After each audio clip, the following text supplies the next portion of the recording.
The signal first appeared as nothing more than static. Faint, broken, so easily dismissed that the ship's automated systems marked it as interference. A background hiss in the ocean of stars. The kind of thing captains ignored without a second thought. I should have done the same, but I didn't. Something in the irregular pulse caught my ear. It wasn't random noise. It was a cry for help buried in silence.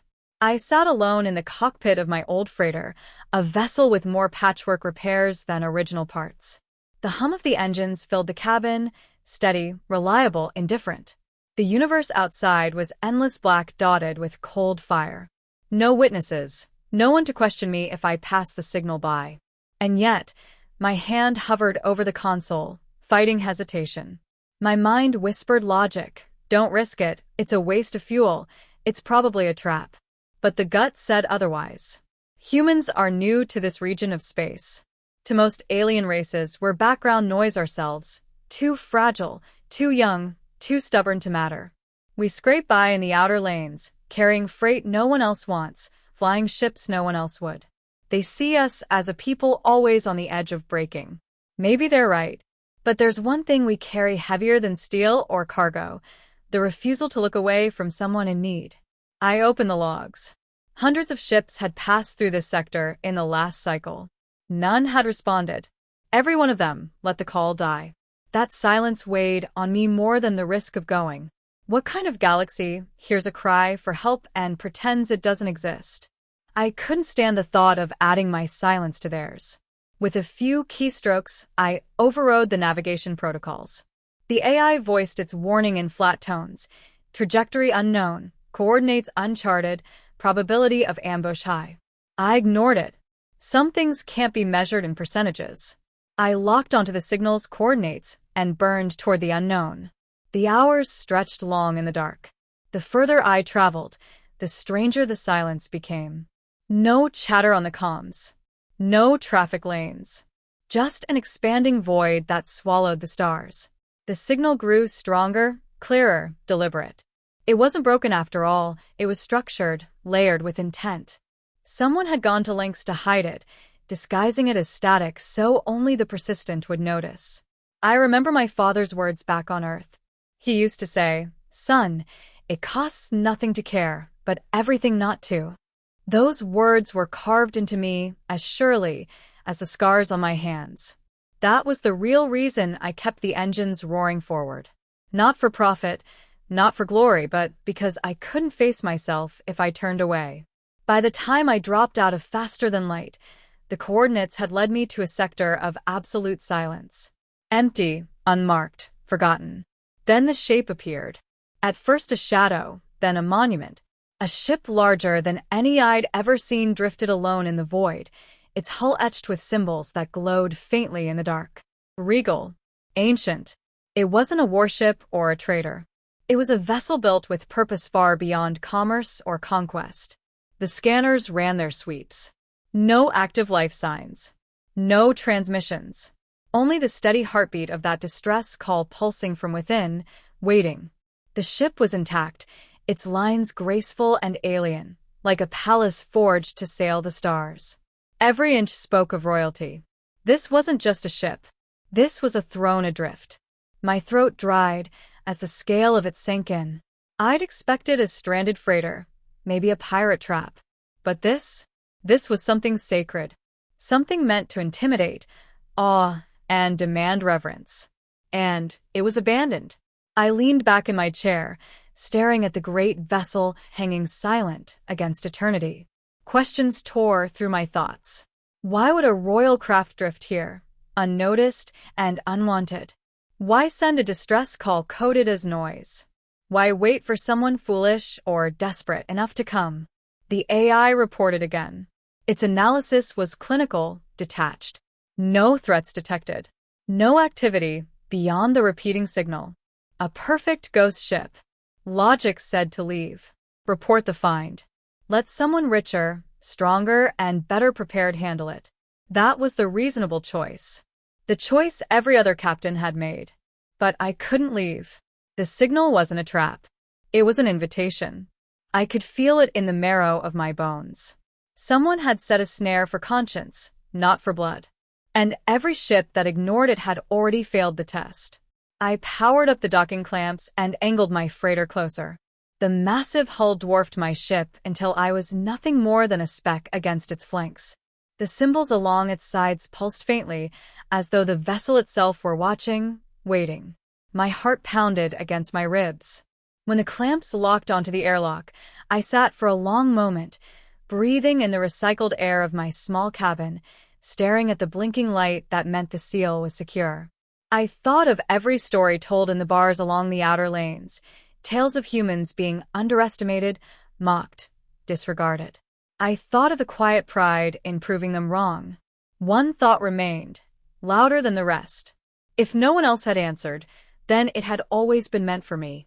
I stood, tightened the straps on my suit, and prepared to cross into the silence of a great ship. Whatever waited there, I had already made my choice. I answered when everyone else ignored. And the moment the airlock hissed open, I knew this was only the beginning. The silence of the ship pressed in the moment I crossed the threshold. The air was thin but breathable, stale with the weight of centuries. My boots echoed against polished floors that gleamed despite the absence of caretakers. This was no derelict ruin. It was a monument frozen in time, waiting. The corridors stretched vast and regal, lined with carvings and banners whose meanings I couldn't decipher. Every symbol carried weight. Every curve of architecture whispered of a people who built with pride. Yet there were no voices, no footsteps, only the sound of my own breathing magnified in the emptiness. The lights flickered alive as I advanced, not in chaos, but in sequence, guiding me deeper into the vessel. At first, I thought it was coincidence, then I realized the path was deliberate. Someone or something was watching. The hair at the back of my neck rose. My first challenge came in the form of sealed doors, towering slabs of alloy laced with energy veins. No manual controls, no visible mechanism. My scanner returned nothing but silence. For a moment, I considered brute force, but instinct held me back. I examined the patterns on the frame, the faint glow pulsing like a heartbeat. It was a puzzle, not a barrier. By aligning the glowing symbols in sequence, I triggered a resonance that unlocked the doors with a low hum. The solution came not from manuals or databases, but from patience and intuition, a willingness to observe instead of forcing results. The doors parted, and the ship seemed to acknowledge me. Further in, I found drones scattered across the halls, their bodies sleek, insect-like, crafted for service rather than war. Some stirred as I approached, their eyes flickering weakly. One lay on its side, systems sparking, its limbs twitching in a futile attempt to rise. I knelt without thinking, pulling tools from my pack. The damage was simple, a burned-out capacitor, wires frayed from age. I replaced what I could, patched the rest, and coaxed the drone back to life. It rose shakily, its sensors blinking, and instead of fleeing, it hovered near me as though curious. Then it floated away down a side corridor, pausing until I followed. I realized then that every step I took, every choice I made, was being observed.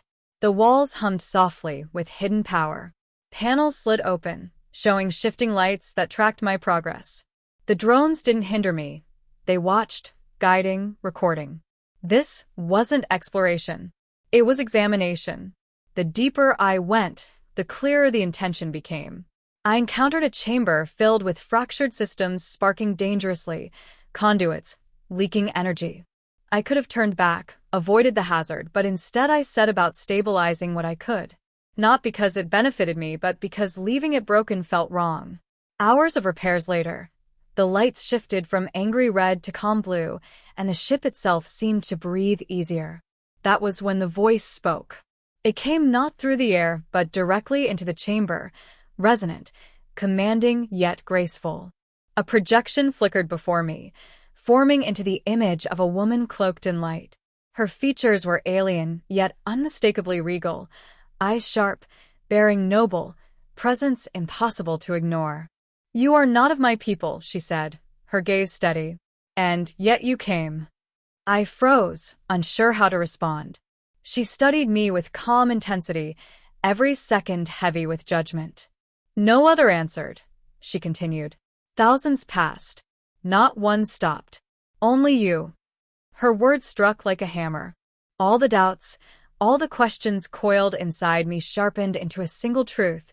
This was no accident. This wasn't a distress call, I said slowly.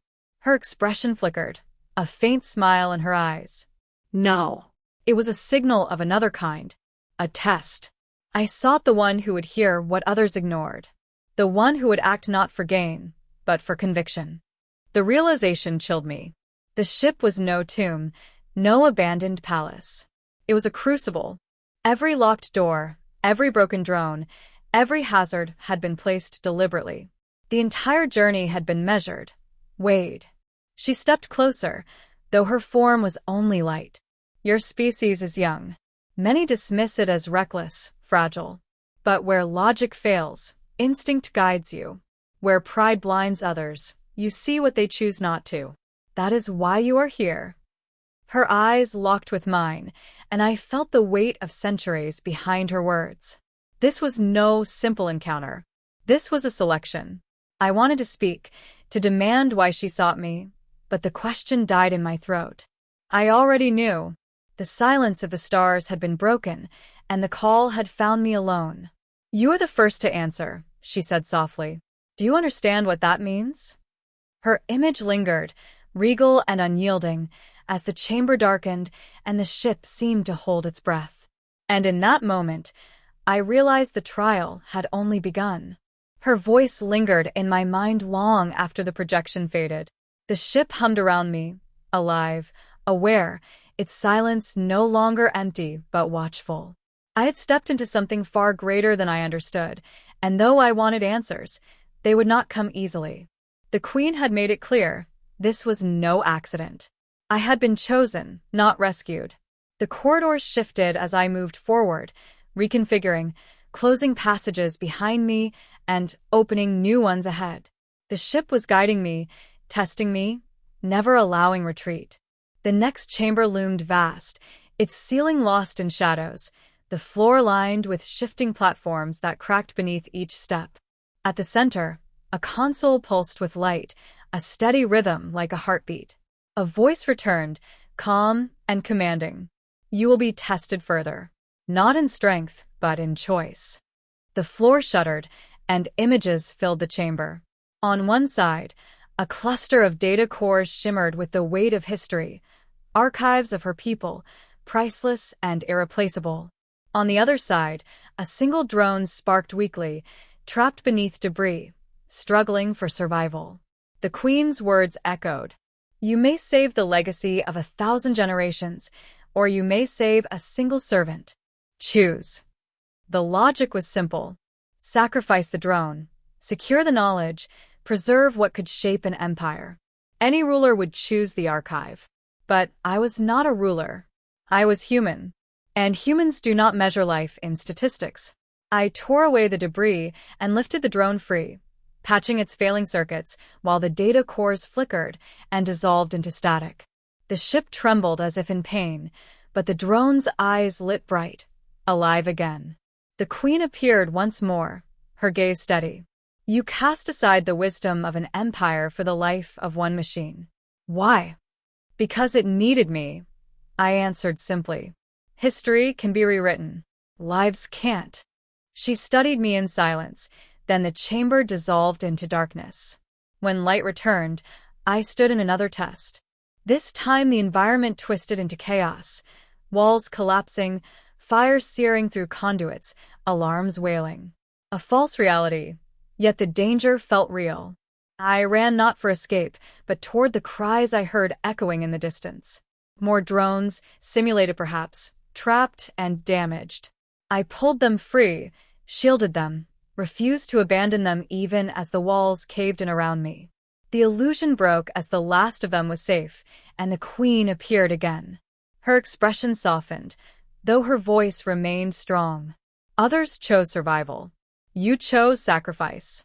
You value lives above legacy, even when those lives are not your own. I met her gaze. What good is survival without compassion?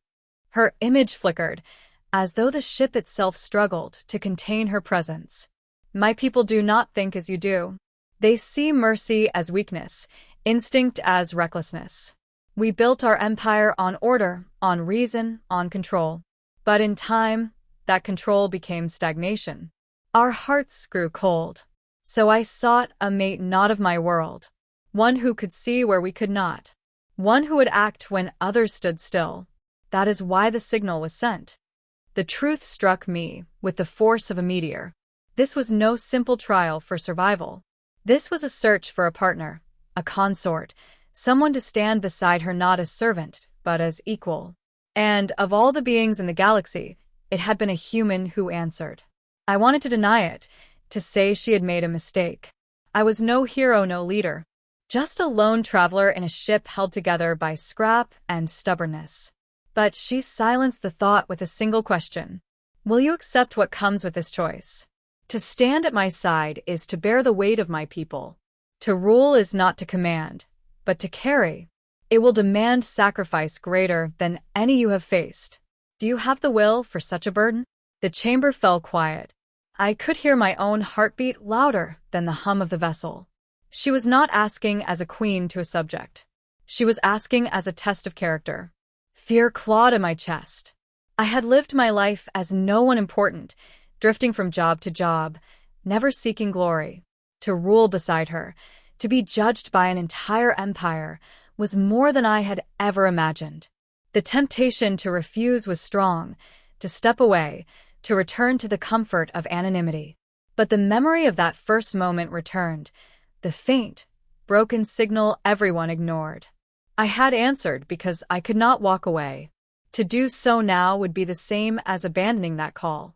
And if there was one truth I had lived by, it was that no cry for help should ever go unanswered. I raised my head, met her eyes, and gave the only answer I could. I don't know if I'm worthy, but if you ask me to stand beside you, I will. Not because I seek power, but because I refuse to turn away. For the first time, the Queen's expression softened fully into something almost human. A faint smile, touched with relief. Then the choice is made. The chamber dissolved into brilliant light, and the ship itself seemed to exhale. The tests had ended, but I knew the true weight of the decision was only beginning.